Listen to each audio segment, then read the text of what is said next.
Assalamu alaikum. Dear viewers, you all are welcome to my channel.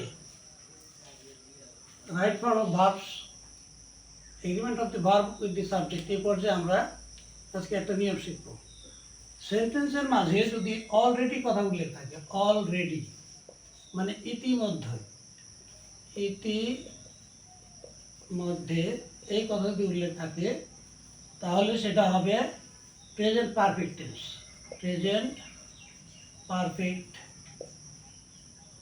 Tense, হ্যাঁ, সেটা present perfect tense হবে। যেমন যদি এরকম কোনো সেন্টেন্স থাকে, লেখা থাকে যদি I already,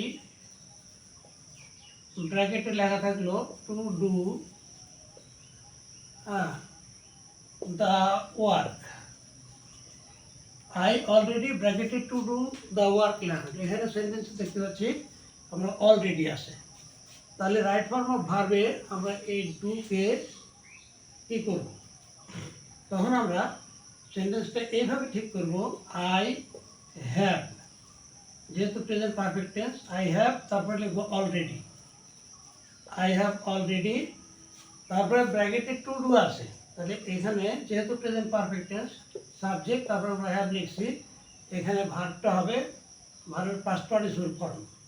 I have already done লিখবো, ডান দ্য ওয়ার্ক। হ্যাঁ, এখানে টু ডুকে ডান করতে হবে, তাহলে রাইট ফর্ম অফ ভার্ব হয়ে যাবে। কারণ সাবজেক্টের সঙ্গে agreement of the verb with the subject, ভার্বের সঙ্গে সাবজেক্টের সম্পর্ক হলো, এটা প্রেজেন্ট পারফেক্ট টেন্স হবে আই হ্যাভ, তারপরে ডান। হ্যাঁ, এখানে সাবজেক্টের সঙ্গে ভার্বের সম্পর্কটা হলো যে ভার্বটা এখানে প্রেজেন্ট পাস্ট পার্টিসিপল ফর্ম হবে।